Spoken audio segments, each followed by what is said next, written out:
Russia entered the 18th century as a giant with weak foundations. It was vast, rich in land and resources, and secure from immediate conquest. Yet it lagged far behind Western Europe in technology, military organization, administration, and culture. This gap troubled one man above all others. That man was Peter Romanov. Peter I came to power formally in 1689, though he had already ruled in name since childhood. From an early age he was restless, curious, and unorthodox. Unlike previous czars, Peter rejected the isolation of the Kremlin. He sought out foreigners, learned their skills, and immersed himself in practical knowledge. In 1697, Peter embarked on a journey unprecedented for a Russian ruler. Disguised as a common worker, he traveled across Europe in what became known as the Grand Embassy. He studied shipbuilding in the Dutch Republic, artillery in Prussia, and administration in England.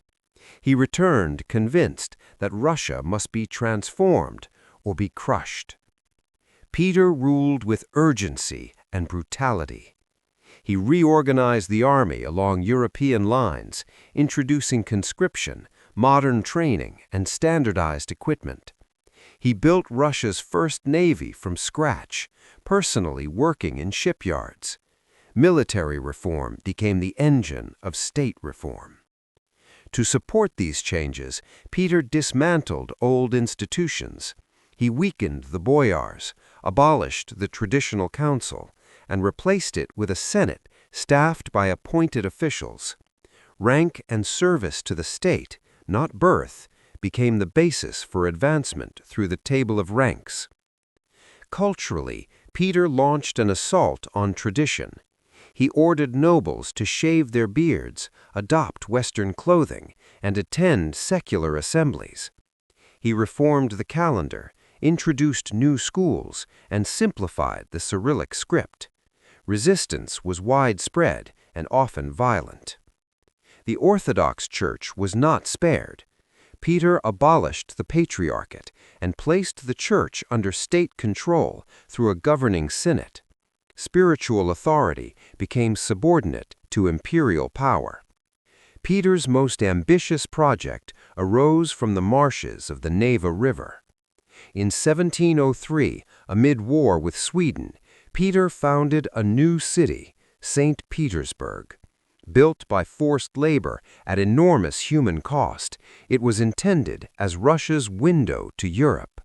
Its Western-style architecture symbolized Peter's vision of a modern empire. This vision was tested in the Great Northern War against Sweden. For over 20 decades, Russia fought to secure access to the Baltic Sea. Early defeats were brutal, yet Peter persisted. In 1709, Russian forces defeated the Swedish army at the Battle of Poltava. It was a decisive victory. Sweden's dominance collapsed. Russia emerged as a major European power. When Peter died in 1725, he left behind a fundamentally altered state. Russia was no longer peripheral. It was imperial, centralized, militarized, and increasingly European in outlook. Yet, Peter left no clear system of succession. The decades that followed were unstable. A series of rulers rose and fell through palace coups, supported by guards regiments and noble factions. Power remained absolute, but precarious. Despite instability at the top, Western ideas continued to filter into Russian elite culture. Education expanded, science academies were founded, Enlightenment thought gained influence, particularly among the nobility. In 1762, power passed to one of Russia's most formidable rulers. Catherine II was born a minor German princess.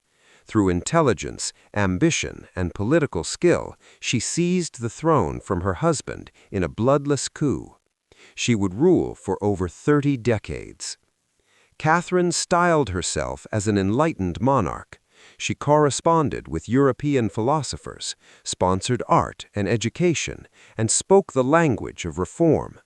She convened a legislative commission to modernize Russian law. Yet, Catherine ruled an empire built on inequality. The nobility were granted unprecedented privileges.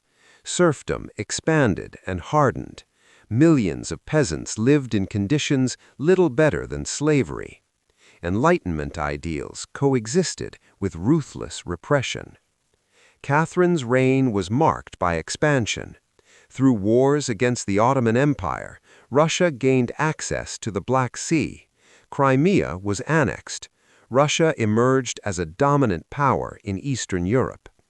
She also participated in the partitions of Poland, erasing a neighboring state from the map and extending Russian control westward. These actions reshaped the political order of Europe. Internal resistance flared violently.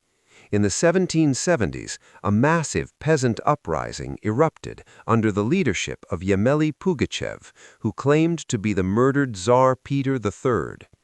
The rebellion spread across vast territories, threatening imperial authority. Catherine responded with overwhelming force. The revolt was crushed. Pugachev was executed. The lesson was clear. Reform would not come from below. By the time Catherine died in 1796, Russia was larger, richer, and more influential than ever before. It was also deeply divided. Autocracy had proven adaptable. Enlightenment had been selectively embraced. Expansion had come at the cost of human freedom. Russia stood as a European empire, powerful, contradictory, and unresolved.